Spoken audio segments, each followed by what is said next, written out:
Hey, what's up guys, it's Lachlan, and just goofing around again this morning, Saturday, playing some Dungeon Defenders 2, because that's how we roll. Taking in kind of a classic build on this one. If you notice, we've got the cannon ball turrets all lined up here. Kind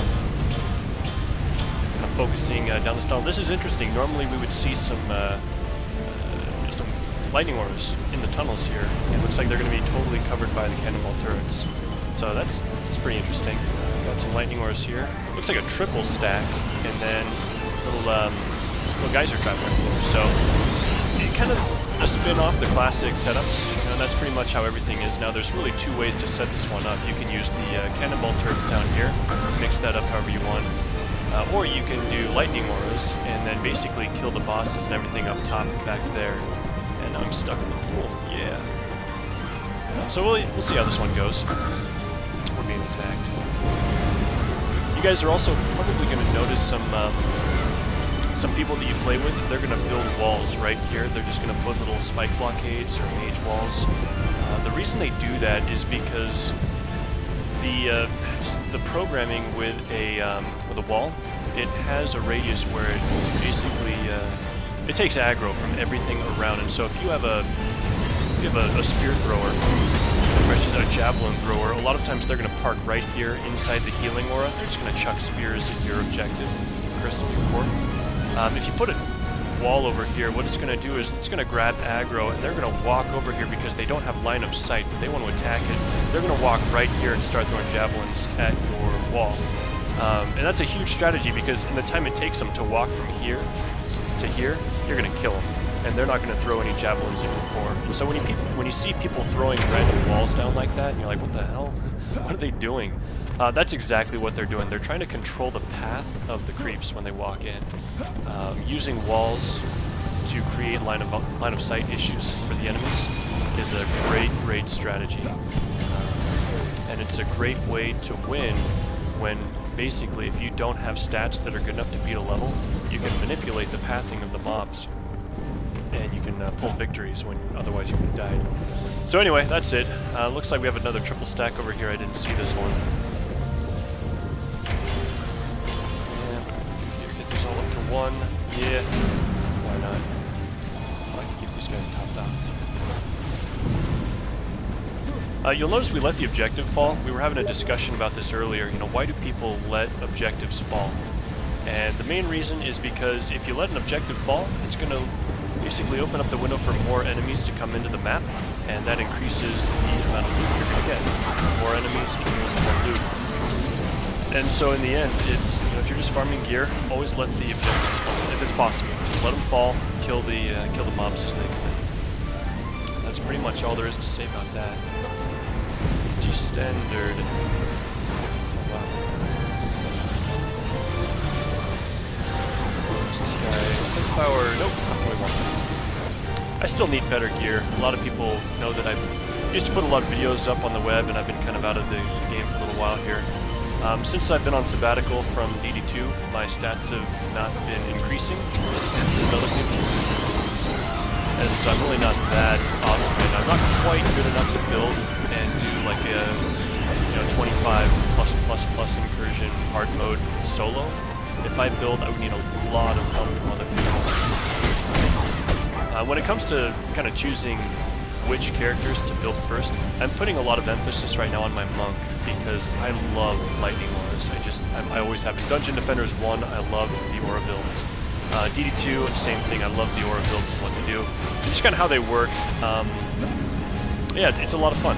So I'm building right now my monk, and then at the same time, and afterward, I'll focus on my squire getting up those tower stats, so he can launch those, 15k DPS cannonball towers.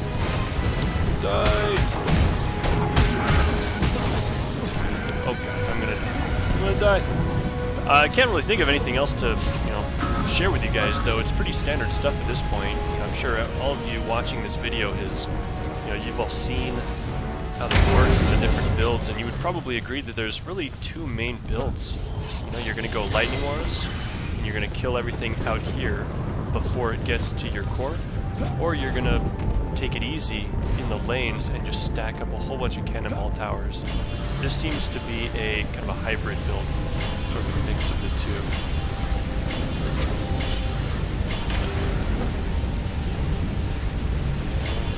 Well, that. I wonder what these guys are doing DPS-wise. Not bad, not bad. You'll notice those cannonballs aren't hitting as hard as they could be, and that's, I mean, that's not like a diss against the builder. I'm just saying that if you want to remove the lightning auras altogether, you're gonna have to have some pretty wicked tower stats on the on your squire. I've seen cannonballs that are hitting for like, you know, 12, 13,000 damage per second. It's pretty ridiculous eventually, but I think we're gonna be just fine with these stats. Should be just fine.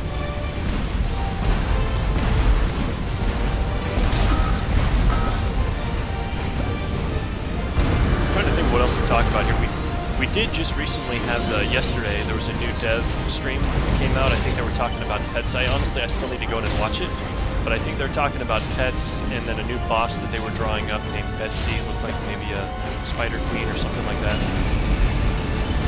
So that'll be interesting. We'll see what comes out. And anybody who like plays with me and, you know, watches my video knows that I'm really excited for new maps, and they announced the 3 new maps coming out. And I'm also really excited for pets. You know, it's not just the functionality of pets, which I'm sure you guys would agree. Pets are awesome. They rock. Trendy is on the right path by getting pets out here. Hold on, I'm gonna boost these guys. Oh yeah, son, you know it.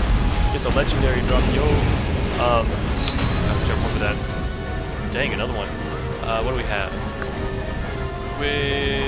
No. Okay, that's crap. Yeah. Oh, this is what I need. Come on, power. Oh, that's exactly what I need right there. Okay. The only thing that it did not have was tower speed.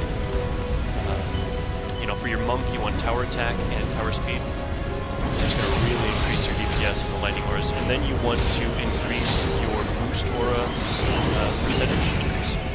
And then you also want another boost on there that increases your...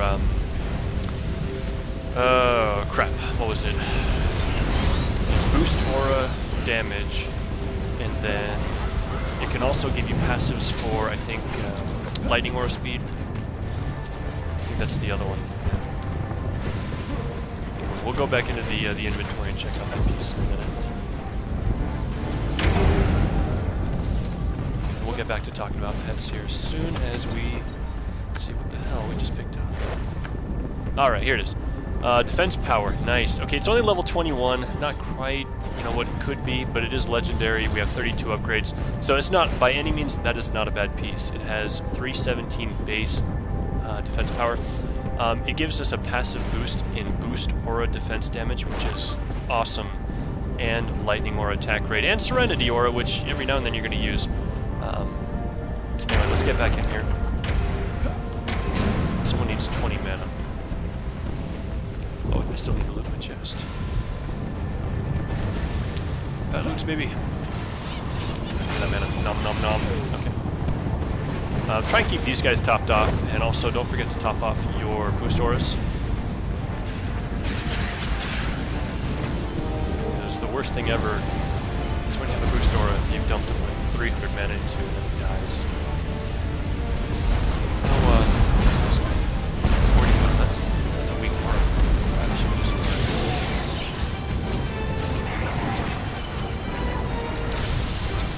Okay, what do we got here?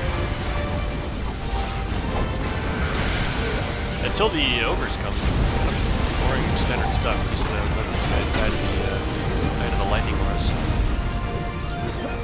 You know, these healing pools on the ground, I'm sorry guys, I'm moving the camera around all over the place, but these healing auras, I don't know how I feel about them.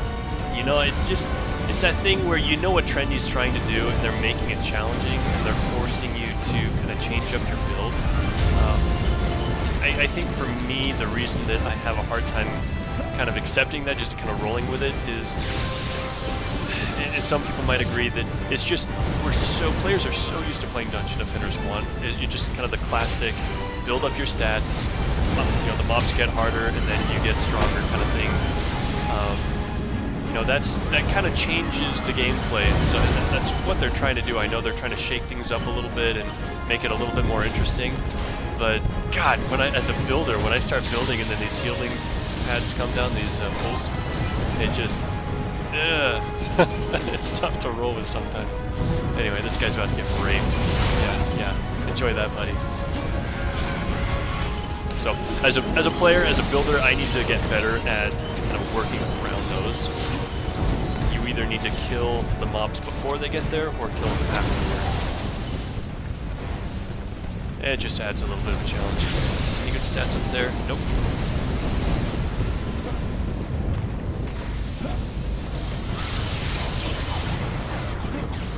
What else were we talking about earlier? I had a game with the same group who were playing.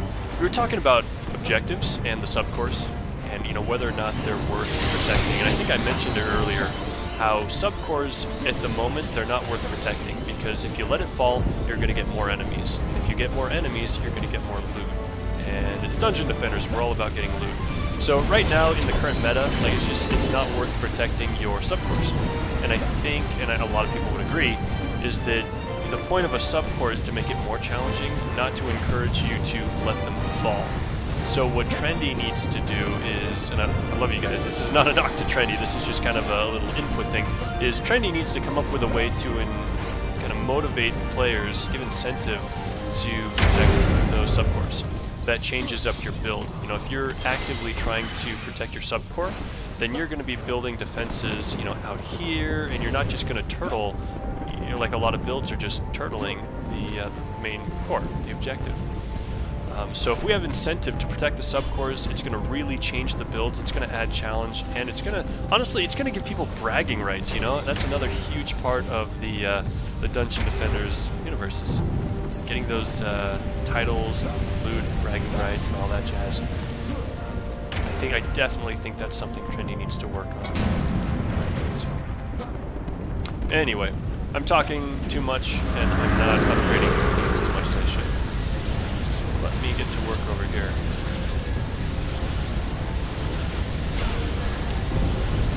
Okay, so this boost aura is increasing damage by 45%, and that is after it's upgraded to star. You know, if you guys are curious about what is, I don't want to say acceptable, but you know, just kind of what's pretty standard, what's good nowadays. If you have a monk that can drop a boost aura that has a base boost rate of about 50%, you're doing okay. You know, that's not, well, that's just as a brief, I don't want that. If your base boost rate on your boost aura is about 50%, you're doing just fine. It can be a lot better, but if you upgrade that to star, you're going to be at 60, high 60s, something like that, 70. That's fine, that's fine. It could be a lot better, but it's not quite necessary at that point. It's going to go from there.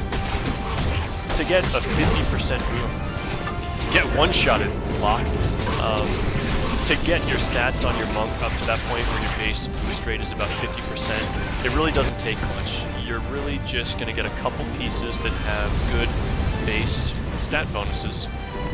And then, yeah, you should be there. Stack your tower attack. And then secondary, you can get some tower speed. The speed is really going to help out with your lightning auras. It's not going to do anything for your boost auras. So a lot of monks out there, they're just going to work on speed. Or sorry, they're just going to work on the tower attack. Everything else you can just kind of work on later. And when I say everything else, I mean speed. But eventually, yeah, you'll definitely want to get that.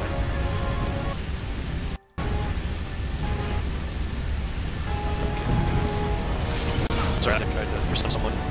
And it may very well kind of suck you plus. And at this point, we've killed the ogres. There's about 250